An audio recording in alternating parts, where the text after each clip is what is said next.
This is Words Aptly Spoken, which comes from Proverbs 25:11. A word fitly spoken is like apples of gold in settings of silver. The written word is a precious treasure. We want to preserve written knowledge for God's glory and as an anchor to the history of the church and its classical conversations. We hope to encourage the reading of words and of the word. Well, welcome to Words Aptly Spoken, where Jennifer Courtney, Timothy Knotts, and I discuss books from the Classical Conversations curated curriculum. Today is Wednesday, July 31st, 2024, and I'm Lee Bortons. Today we're joined by Stephanie Meter, one of our Classical Conversations multimedia curriculum developers. Jennifer, tell us about this month's shows. Well, first, I feel like I have to reintroduce myself. I've been out of town for a whole month, so I'm so happy to be back with you guys and starting to talk about finishing up our Challenge One curriculum, I should say. So this month, we've been looking at fabulous books from American literature from the Challenge One curriculum, such as Sign of the Beaver and The Witch of Blackbird Pond and The Scarlet Letter and To Kill a Mockingbird, which I was very sad to miss that episode. And then today, we'll wrap it up by talking about Johnny Tremain by Esther Forbes. Thank you. And thanks to Tim, too, for stepping in while you've been out and just organizing all of this. If you're interested in viewing our past episodes, you can go to my YouTube channel at Lee Bortons. Or you also can go to leebortons.com and then click through there to the YouTube channel to see everything that's been archived, as well as our upcoming calendar of episodes and the books with links that you can purchase in order to participate in the book club. And we also, of course, encourage you to encourage your children to do well in the challenge curriculum with these books, and they may enjoy watching some of these episodes too. So Jennifer, tell me, what are we doing today? Let's get started. Well, I'm going to ask you the same question I always ask you. So now that I'm back in the saddle, why is Johnny Tremain part of the Classical Conversations curriculum? So, like all of the books this month, there's like a bunch of reasons. So one is I always think about the vocabulary level of the books that we've chosen. So when we start off the school year with Challenge One, they're just turning 14, 15 years old. And so we start with some easy books, but then we get to Johnny Tremain, and that's kind of a thick book. And it has a lot of assumptions that things about American history. And a lot of folks will ask us, well, where's the American history strand in Classical Conversations? And it's there, it's in our literature.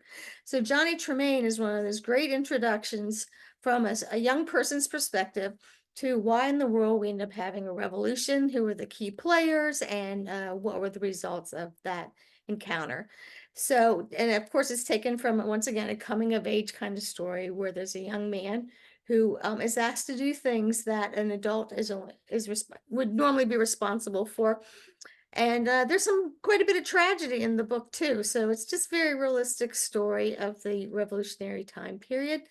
And there's a lot of characters that are alluded to that if you know anything about history, it fills in a lot of gaps and questions about the founding fathers, as well as maybe we'll encourage you to go and do your own research on some of the names in the book.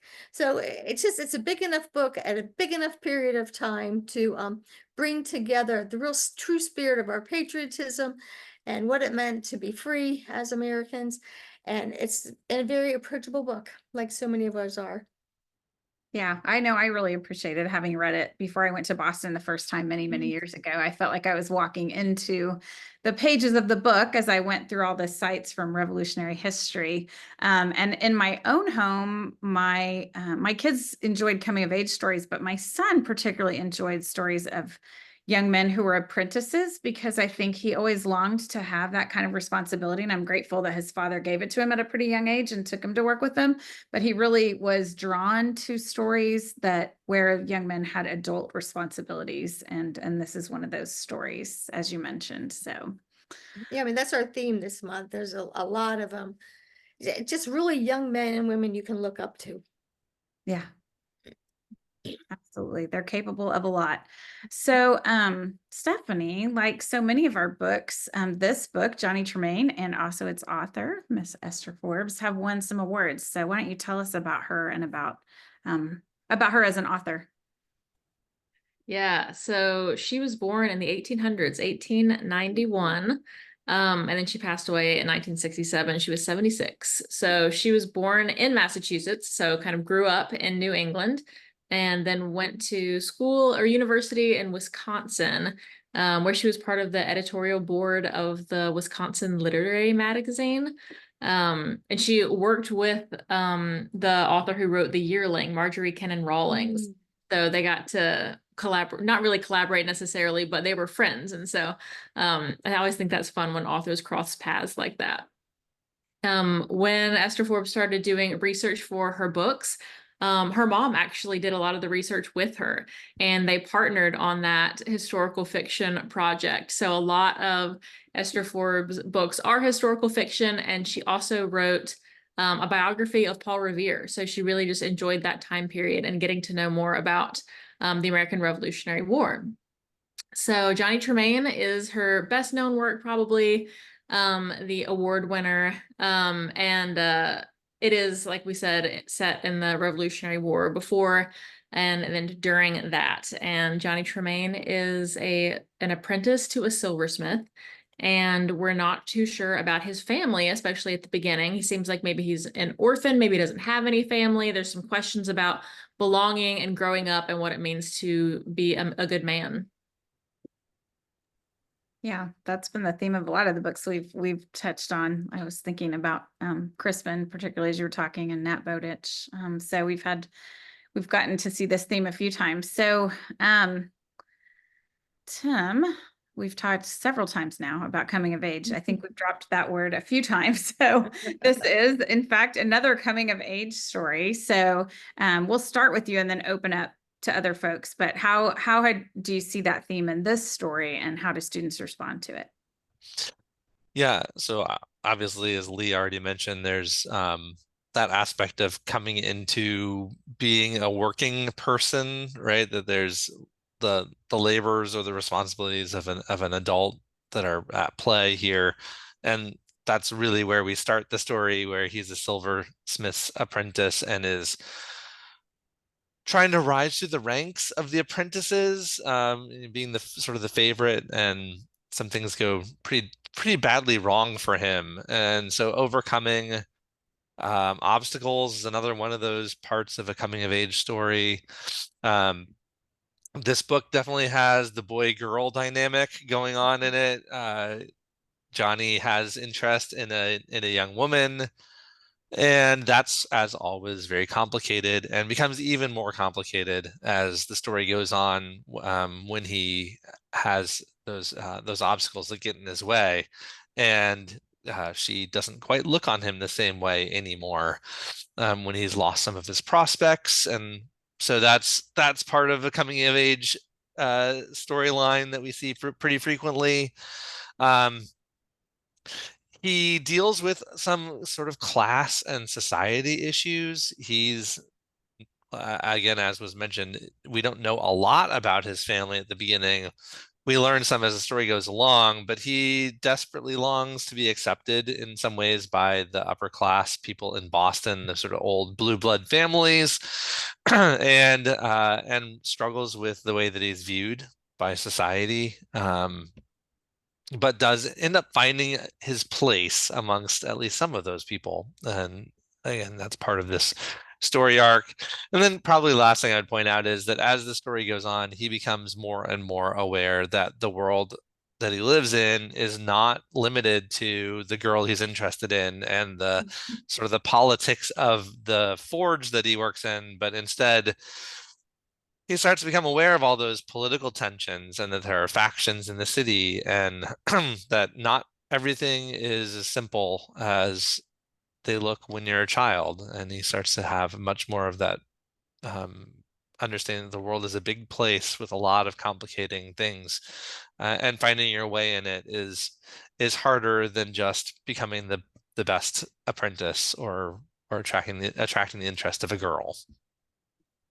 Something also, you keep using the word apprentice, remind me that they also use the word indentured in the book, and they have a distinguishing between who was an indentured servant, somebody who was locked into a position for a number of years due to finances, versus somebody who was apprentice that had a little bit more freedom and prospects at maybe a potentially earlier time. And that word standing out to me as you were saying apprentice, because on one of our other podcasts, Markers and Milestones, We had a man on who's from Canada who helps apprentice electricians. He takes young people and helps them learn to become electricians, but he does not use the word apprentice. He called them all his indentured employees. And I thought that was just kind of interesting side note that that word, which seems almost like a negative word, is actually still used in modern times. So as you come across that in the book.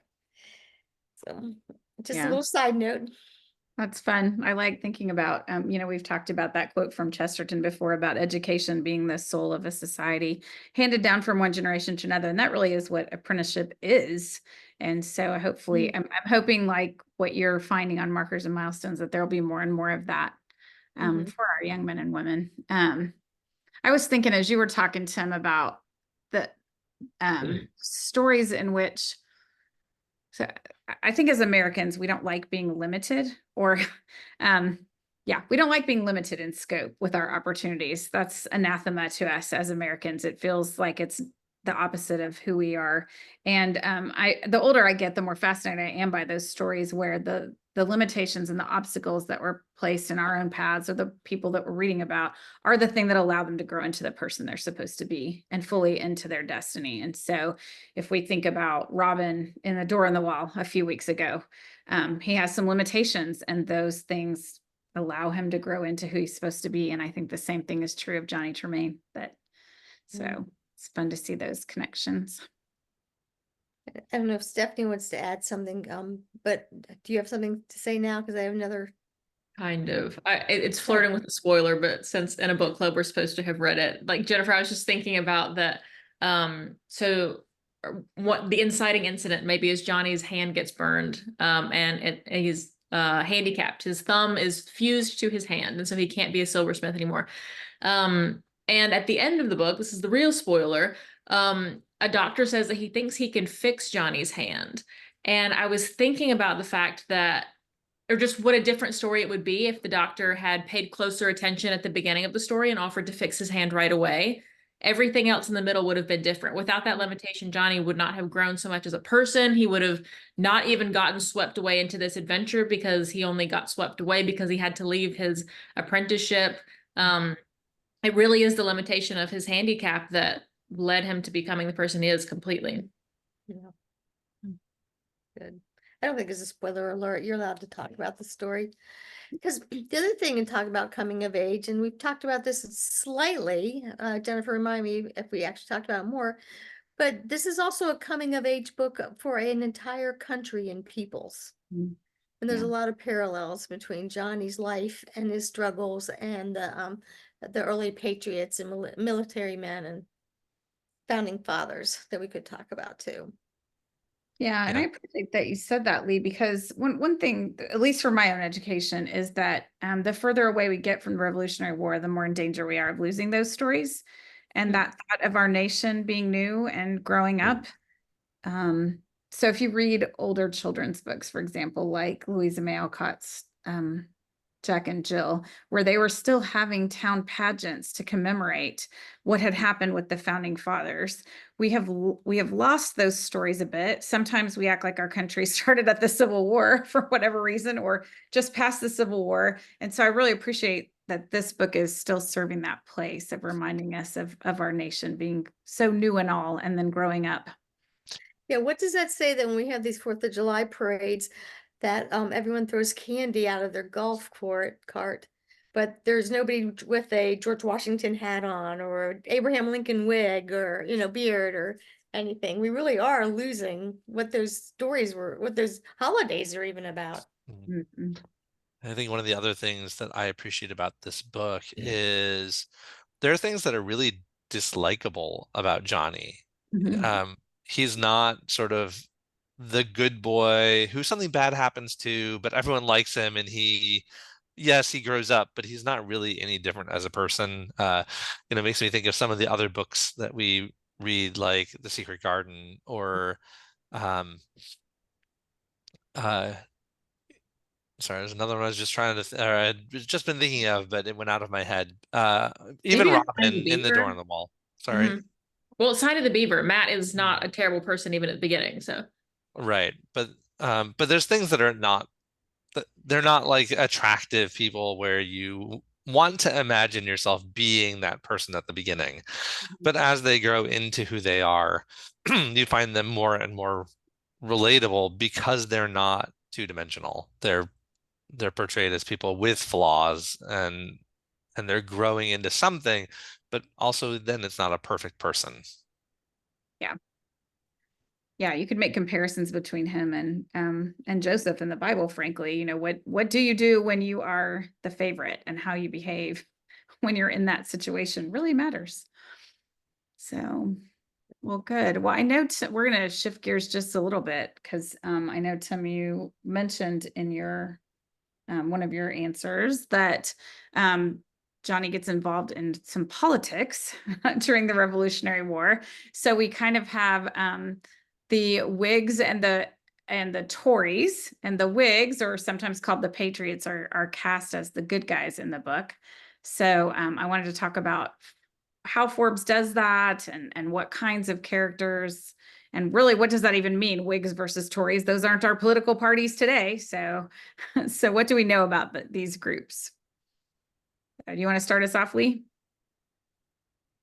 Well, I was actually going to try and figure out where they even got their names from. I've forgotten the origin of it, but the the way that I remember her like describing the folks in such a way that you wanted to be with them was almost like, because through Johnny's eyes, there was either a diligence about the person, or he noticed other men admiring the person. So his idea of good was formed by how other people treated the men around, how the men around that person treated him, and he would see how they acted. So that's what I remember the most about the effect that she had in helping you know this was somebody to look up to.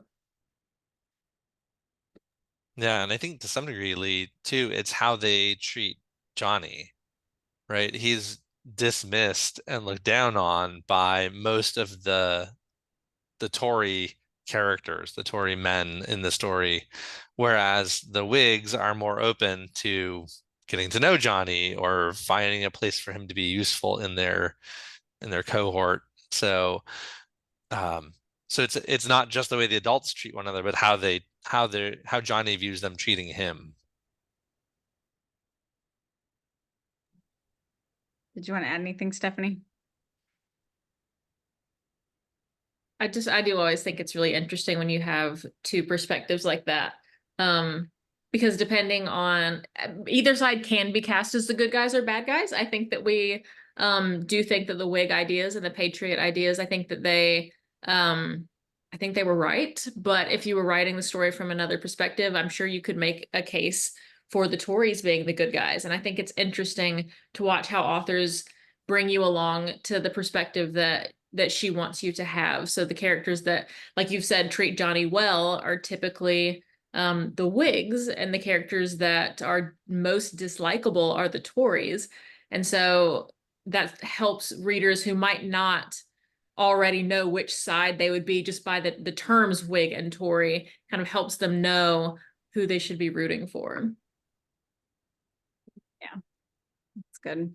And we forget too how, you know, again, I feel like we have so very many stories about the impact of the Civil War and how families were affected by that. And sometimes we forget the sacrifices that families made during the Revolutionary War on both sides, and what it's like to be living, you know, at at the end of the war. We have the Tories living here, and they've lost, and it really is the world turned upside down. And so it's an important reminder for us to think about those costs they pay. Okay, well, I think it's time to thank our sponsor. Should I do that? Yep. Okay, so we want to thank classicalconversationsbooks.com, where the books discussed can be purchased. We have the entire 2024 Words Aptly Spoken calendar at leebortons.com with links to the bookstore, as well as links to at Lee Bortons, which is my YouTube channel where you can watch previous episodes of Words Aptly Spoken. And if you start visiting classicalconversationsbooks.com, you may notice that various books that we've talked about have the Words Aptly Spoken embedded right there in the Shopify site.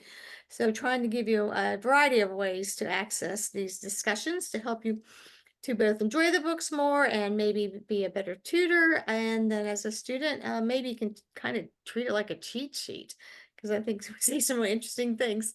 So, but next week we're going to move on to challenge 2 literature. I should even say next month, and we'll be starting off with Robinson Crusoe, which I always want to spell wrong, but it's Robinson Crusoe by Daniel Defoe. And that's another book that's a beloved book of childhood about boys. Again, we had quite a few boys books in this last few weeks.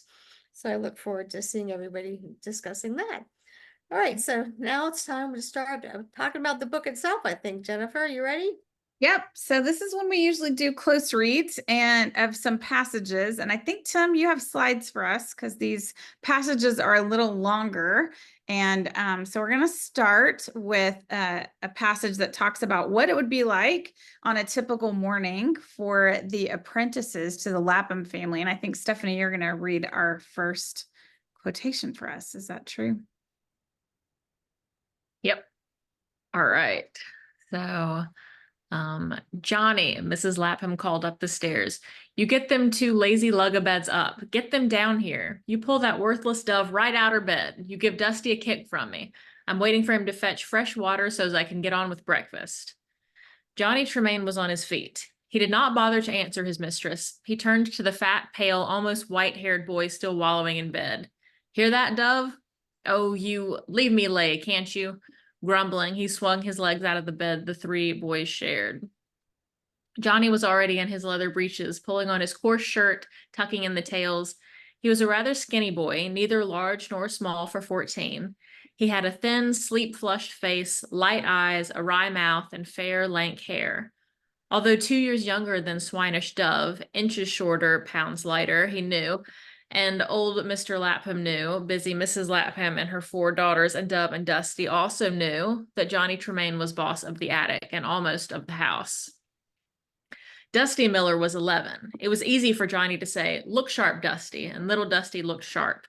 But Dove, his first name had long ago been forgotten, hated the way the younger apprentice lorded it over him, telling him when to go to bed, when to get up, criticizing his work in the silversmith shop as though he were already a master smith. Hadn't he been working for Mr. Lapham and Johnny for 4 years, and 4 years for Mr. Lapham and Johnny only 2? Why did the boys have to be so infernally smart with his hands and his tongue? Look here, Johnny, I'm not getting up because you tell me to. I'm getting up because Mrs. Lapham tells me to. All right, said Johnny blandly, just so you're up. There was only one window in the attic. Johnny always stood before it as he dressed. He knew to the fraction of a moment how long it would take the other 2 boys to get into their clothes. Swinging about, he leapt for the head of the ladder, hardly looking where he went. One of Dove's big feet got there first. Johnny stumbled, caught himself, and swung silently about at Dove. Gosh, Johnny, I'm sorry, snickered Dove. Sorry, eh? You're going to be a lot sorrier. I just didn't notice. You do that again and I'll beat you up again. You overgrown pig of a louse. He went on from there. Mr. Lapham was strict about his boys swearing, but Johnny could get along very well without. Whatever a pig of a louse was, it did describe the whitish, flaccid, parasitic Dove. Little Dusty froze as the older boys quarreled. He knew Johnny could beat up Dove any time he chose. He worshipped Johnny and did not like Dove, but he and Dove were bound together by their common servitude to Johnny's autocratic rule. Half of Dusty sympathized with one boy, half of him with the other in this quarrel. It seemed to him that everybody liked Johnny. Old Mr. Lapham because he was so clever at his work, Mrs. Lapham because he was reliable, the 4 Lapham girls because he sassed them so and then grinned. Most of the boys in the other shops around Hancock's Wharf liked Johnny, although some of them fought him on sight. Only Dove hated him. Sometimes he would get Dusty in a corner, tell him in a hoarse whisper how he was going to get a pair of scissors and cut out Johnny Tremain's heart. But he never dared to do more than trip him and then whine his way out of it. Someday, said Johnny, his good nature restored, I'll kill you, Dove. In the meantime, you have your uses. You get out the buckets and run to North Square and fetch drinking water. Wow, there's a lot there for us to talk about. So who are the characters we've met so far? She manages to get a lot of characters in that. Mhm. We get to meet the whole family. So there's that attic full of apprentice boys, 4 daughters who are probably doing most of the housework and the care of all those folks, and then mom and dad. And then customers are probably coming in and out, but they don't really mention them yet. Yeah. So how do we learn what these, yeah, I think you got everybody. So how do we learn what they're like? What are some clues that she gives us about their characters? Some of it's dialogue. We hear Mrs. Lapham, the way she calls up the ladder, and the way that she calls up the ladder instead of going up there tells us a little bit about her character too. She's not gonna drag herself upstairs when she can just yell for it. So we get some dialogue and some cues about what she's doing there. And just the conversation between Johnny and Dove and Dusty, you can see how they interact with each other and the way they speak to each other. It tells us a lot about their character individually and then about their dynamic, the way that they work. It is interesting too that Forbes gives us a peek into each of their minds, even without dialogue. She tells us a little bit about what Dove and Dusty think of Johnny, to give us that foundation for going into the rest of the story. Rather than making us just only get it through the dialogue, she goes ahead and tells us that, you know, little Dusty is caught in the middle and Dove hates Johnny, and she helps us out. The way Yeah. that she describes Dove sets me up with a foreboding that something really bad's going to happen involving Dove and Johnny, and maybe something they don't mean to happen, but because you see they're playful boys, right? They're tackling each other and messing around ladders and all the things they yell at my boys about. But this one, when there's this, she uses the word hate. That's pretty strong. It is, yeah. And you can see she lets us inside Dove's head when she's it's not in direct quotations, but she's letting us hear Dove's thoughts when he says, hadn't he been working for years for Mr. Lapham and Johnny only two? Why did the boy have to be so infernally smart with his hands and his tongue? That does not seem like it's going to go well, the fact that Johnny has been sharp-tongued with everyone else. Yeah, I think a couple things I noticed were that Dove gets a lot of animal descriptions, right? He's got pig and louse and even his name, although that's a somewhat ironic name for the character the way he's described. And then with Johnny, you get a lot of language words, right? That he's pretty glib. He sasses the girls and they like it. He's friendly. All the boys know him, except for the ones that don't, that want to fight him. Everyone else likes him, right? So he's pretty polarizing in some ways. He's smaller than Dove, but he can beat Dove up anytime he wants to. He's kind of got the world on a string in a sense that, you know, he's already the boss of the attic and even almost the boss of the house, and Dove and Dusty are, what is it, under his autocratic rule. So he gets what he wants all the time. I wonder if people know, they know whether Johnny likes them or not. And if he doesn't like you, you don't like him back, or right, that's where the trouble comes from. So that's where he's almost he just has no wisdom. He just spouts. Yeah. Yes, right. He gets his way with the girls by being charming and a tease, and then he gets his way with the boys through brute force and a sharp tongue. So, yeah, he's definitely, yeah. I keep thinking We don't really get to know Mr. Lap from here yet, but with the mom being the way she is and Johnny running the home in this little bit, at least that we've learned of, it makes you think that, and even says old Mr. Lapham, that Mr. Lapham's probably not a particularly strong character. yeah, it seems like he might need to have better control over his apprentices. Mhm. So, yeah, so we've talked about this a little bit, this foreshadowing of Dove hating him. So how do you think she is using that to set up what's going to happen this passage? Well, I mean, I know the story, but if I didn't know the story, just reading this, and it's been a while since I've read this that closely, like I said, it makes me feel like, oh, something is going to happen. She's setting us up just by the anecdotes and the shenanigans that are going on. Yeah. And Johnny's a little bit of a bully Mhm. here. And the Dove kind of gives it back to him, but he still holds a lot back, right? Dove has a hate in his heart, right? It's not just sort of the schoolyard scuffling.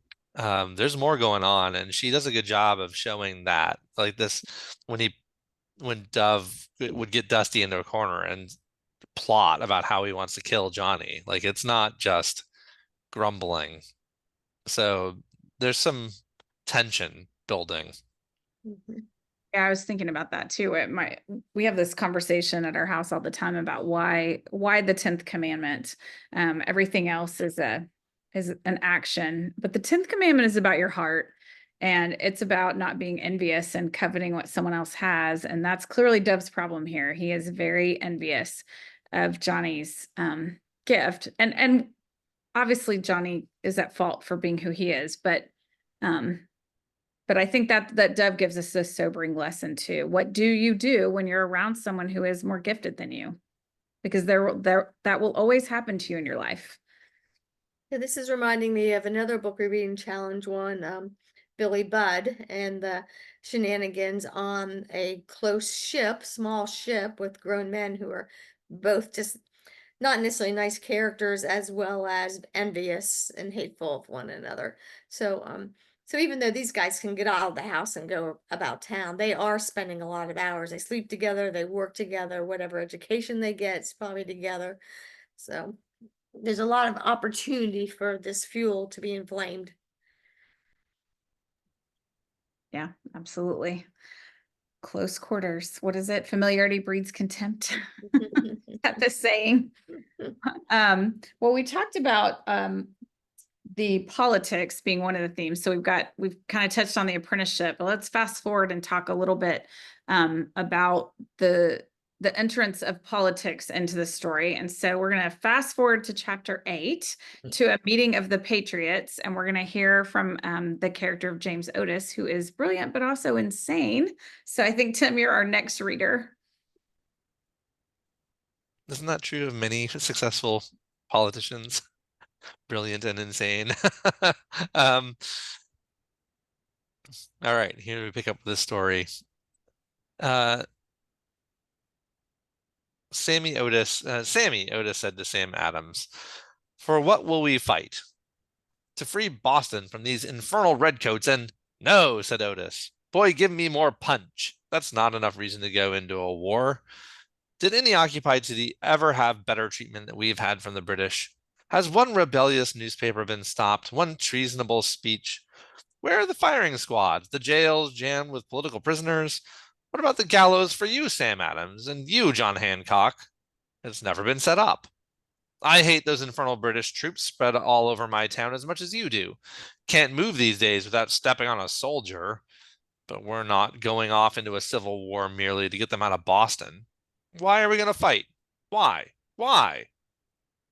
There was an embarrassed silence. Sam Adams was the acknowledged ringleader. It was for him to speak now.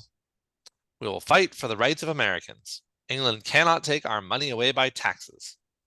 "No, no, for something more important than the pocketbooks of our American citizens." Rab said, "For the rights of the Englishmen, everywhere." "Why stop with Englishmen?" Otis was warming up. "For men and women and children all over the world. You are right, you tall dark boy, for even as we shoot down the British soldiers, we are fighting for rights such as they will be enjoying 100 years from now. There shall be no more tyranny. A handful of men cannot seize power over thousands. A man shall choose who it is who shall rule over him. The peasants of France, the serfs of Russia, hardly more than animals now. But because we fight, they shall see freedom like a new sun rising in the west. Those natural rights God has given to every man, no matter how humble." He smiled suddenly and said, "Or crazy," and took a good pull at his tankard. "Some of us will give our wits," he said. "Some of us all our property. Hey, John Hancock, did you hear that? Property, that hurts, eh? To give one's silver wine coolers, one's coach and four, and the gold buttons off one's sprigged satin waistcoats. Even you, my old friend, my old enemy. How shall I call you, Sam Adams? Even you will give the best you have, a genius for politics. Oh, go to Philadelphia. Pull all the wool, pull all the strings and all the wires. Yes, go, go, and God go with you. We need you, Sam. We must fight this war. You'll play your part, but what it is really about, you'll never know." James Otis was on his feet, his head close against the rafters that cut down into the attic, making it the shape of a tent. Otis put out his arms. It's all so much simpler than you think, he said. He lifted his hands and pushed against the rafters. We give all that we have, lives, property, safety, skills. We fight, we die for a simple thing, only that a man can stand up. Hmm. I think that's the end of the section. So Right. what stood out to you guys as Tim was reading? Well, I always, when I read things, think of modern context and how we're, that's the revolutionary stage again. There's men who feel like they can't stand up. So. I think it was interesting to hear the reasons that James Otis thought weren't good enough, because they are the reasons that we throw around a lot. You know, taxation without representation sure is a bad thing. Having your city overrun with soldiers, also a bad thing. But James Otis thinks that none of those are quite good enough to go to full on war. And that the British in the historical context weren't even treating them that badly. Why is it so necessary to go to war? And just that idea of being able to stand up, of having your right to think differently and be able to do what you want to do, to have that freedom to stand up, to be against something without having to have the fear. It's just interesting and important and different. I was having a thought that when we talk about classical rhetoric, one of the terms that we use is amplification. And we've applied that in sort of a simple way for our students because they're young and they need to think about some questions like, why does the thing they're talking about matter? And to whom does it matter? And what lesson can we learn from it? But really, for a mature rhetorician, amplification means amplifying your issue so that it gets bigger and bigger so that your audience takes notice. And that really is what Otis does here. He's like, soldiers, that's not big enough. Taxes, not big enough. Tyranny, we're getting closer. We're getting bigger now. Not just the rights of Englishmen, but the rights of everyone around the world who is downtrodden. So he's amplifying and amplifying and amplifying as a way of, warming his crowd up to the cause. So it's just that was interesting to me to watch him do that. Well, and then can you guys hear me? Am I back on? Mhm. Yeah. So, and then he does like this sentence where he says, John Hancock, did you hear that? Property that hurts to give one silver's wine coolers, one's coach and four, and the gold buttons off one's sprig satin waistcoats. And that's a way for maybe a child who doesn't know John Hancock in the history to let you know that man really did give every penny he had to fighting this war. So they really believed in not just the things that Stephanie brought back to, where Otis says it's not enough, but together, these are all things that make it so that a man can't stand up and it's worth more than our money, which is kind of hard to convince somebody of right now. Money and comfort, right? Mm-hmm. Yeah. Convenience. Mm-hmm. At the end, right, he says, we give all that we have, lives, property, safety, skills. We fight, we die for a simple thing. What he's sort of listing out there are the very things that he said weren't enough at the beginning, right? It's not enough to fight for property. It's not enough to fight just for our lives, like our daily lives. We have to fight. We have to lay down the things that we want now for the bigger thing, right? For the bigger thing that is the freedom, and particularly, he said, the God-given rights, right? Those natural rights that God has given. And so letting go of the things that some people would say are enough to fight over, but he says aren't enough.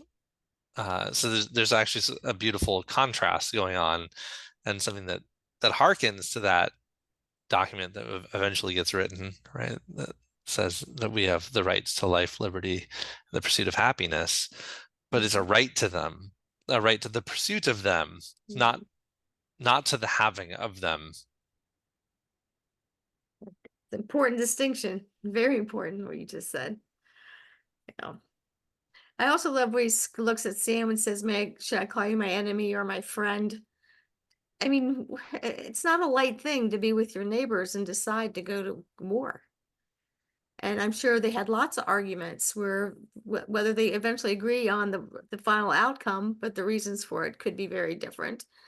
And, you know, ideas have consequences. So pulling up a gun and shooting somebody is an action, but the ideas that got you there and that affect what's going to happen after the bullet is shot. Right. So, you know, this battle of wits and reasons are also part of, you know, what they're just, it's important, I guess, is what I'm trying to say. Yeah, he doesn't just amplify their cause, he also amplifies the consequences for them so that Mhm. their eyes are open.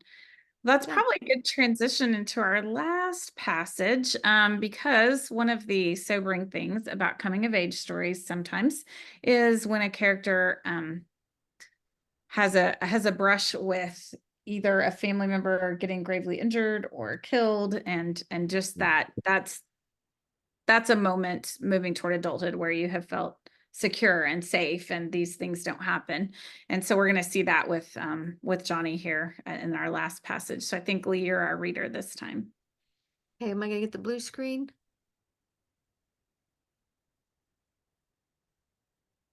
Oh, Dr. Warren, here it says. Okay, got it.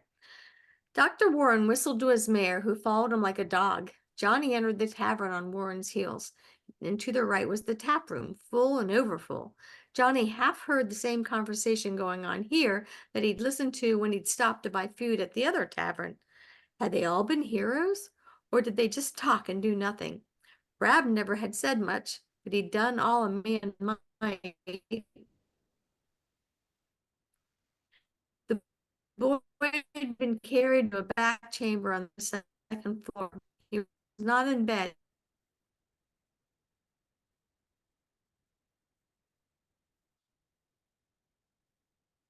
Afraid that with death he had, always had, would be shattered.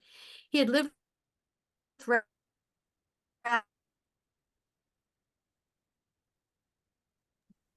here and a half. Are we losing Lee? Yeah. Okay. Can someone send her chat? I'll read it until we get her back. All right. I'm just gonna start over. Dr. Warren whistled to his mare, who followed him like a dog. Johnny entered the tavern on Warren's heels, and to their right was the tap room, full and overfull. Johnny half heard the same conversation going on here that he had listened to when he had stopped to buy food at that other tavern. Had they all been heroes, or did they just talk and do nothing? Rab never had said much, but he had done all a man might. The boy had been carried to a back chamber on the second floor. He was not in bed, but sitting up in an armchair, propped with pillows. Johnny had been fearful that Rab would be suffering, crying out, struggling like other wounded men he had seen, afraid that with death so close, something of that aloof dignity he had always had would be shattered. He had lived with Rab a year and a half, and yet he had never really known him, not known him inside out, as say he had known the hated dove. But half sitting as he was, Rab did not seem at first very different from always. His face was white but not drawn. The eyes were very dark and wide. Rab smiled. You got out all right? Yes. How's Boston? The British are furious that we licked them so. There was a sudden trickle of blood at one corner of his mouth. Rab wiped it away. In those few hours, his hands had grown white, weak, thin, and as he turned his face, the afternoon light fell across it. Johnny saw the flesh seemed translucent. There were lavender circles around the eyes. I've had a lot of time to think, said Rab at last, just lying here. Do you remember that market woman who lost her pig? Its name was Myra, and it could do tricks. Then I looked up and you were standing there looking like a robber boy with your hand in your pocket. I remember. Rab lay with his eyes shut for a little while, remembering other things perhaps Johnny did not share. Back into his childhood in Lexington, the important and unimportant things jumbled together. A favorite dog, the death of his father, the first day he went to school, and the first day he drilled with the Minutemen. He moved a little restlessly and said, Colonel Nesbit, remember? And he told me, go buy a pop gun, boy. Well, a pop gun would have done me just as well in the end. The idea fretted him a little. Dr. Warren wet a cloth in a basin of water and wiped his bloody mouth. There's my musket over there. It's better now than any they have. I was always kind of bothered to think I might have to stand up to them without a good gun in my hands, but I had it all right. He was thanking Johnny for getting it for him. But I never did get to fire it. They shot first. The trickle of blood became a stream. Dr. Warren was bending over him, holding his shoulders. Johnny walked disconsolately about the chamber. He looked out the window. He picked up a pewter candlestick and examined the maker's mark. He heard Warren saying, "Steady, boy." And after a moment, "Is it better so?" "It is better so," Rab whispered, but the next moment he said quite naturally, "Johnny." Johnny went to him, sat on the floor beside his chair, and put his hands over Rab's thin ones. "Yes, Rab, you can have that musket. I sort of like to think of its going on. I put a better stock on it, changed the angle of the steel. Look at that flint. The one it had was too smooth. I've napped it. I'll take good care of it." Mm.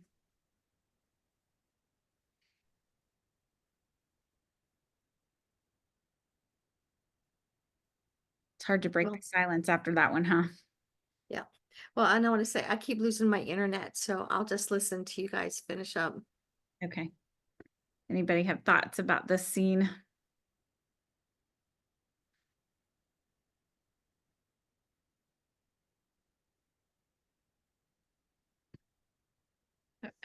Like you said, it's kind of hard to break the silence. It's just such a sad and heavy thing. But to watch Rab be so graceful in this moment where he knows that he's probably at the end of what he's going to be able to do is inspiring. And Johnny just watching his very good friend go through this and sort of make his peace with the fact that his part of the story is coming to the end, and handing off the musket to Johnny is really powerful, because Rab is a person that Johnny has looked up to the whole book. He's sort of not the anti-Johnny in a bad way, but the way Rab carries himself, it just, he's much more mature than Johnny is. He has a lot more restraint, a lot more grace and maturity. And Johnny has kind of watched the way that Rab carries himself. And so now for Rab to be sort of passing this torch in the form of a musket is just a big deal. Yeah. I mean, it just makes me think about how the founding fathers in their just unnatural and uncommon wisdom and camaraderie in the decisions they ended up making together knew they were going to pass it on to people like me. Like they knew the next group of folks may not be able to keep what they had, but they're going to only trust us. They're only going to expect us to be able to uphold the same values that they did. And that's what Rab's saying here to Johnny. It doesn't matter who you've been. I see who you can be. About you, Tim, did you have a thought? Yeah, it's the unfinished task, right? That's what I think that's the only regret that Rab has, or at least the only one he tells us about, is he didn't get to fire the musket, right? He didn't get to do the thing that he had wanted to do, which was to fight for the freedoms that Otis had been talking about in the last passage. But he hands on the musket so that Johnny can carry on and do with the thing that Rab had hoped to do it, to use to fight for freedom. He now gives that to Johnny, and that's it's powerful symbolism. Yeah, it is. I was thinking two things, then we'll have to close. One is that this is a good death. If he died doing the thing that he was committed to, and then he passed on to the next generation the cause, and that is, as sad as it probably made us and as moved as we are by this scene, it's also a really good death of a good man. And it helps Johnny to become, it's one step closer to being a good man. And that's all you can ask for in the end. And then I was thinking for all of us and our work and the things that we do, that that is the responsibility. We won't all be able to do it forever. And so we pass it off to the next generation and hope that classical Christian education done in our communities around the world will carry on beyond all of us. You're a great team to do that with, and I know that the Lord will bless it all. So thank you, team, for being here once again. Thanks, guys. See you next week when we talk about Robinson Crusoe. That's good.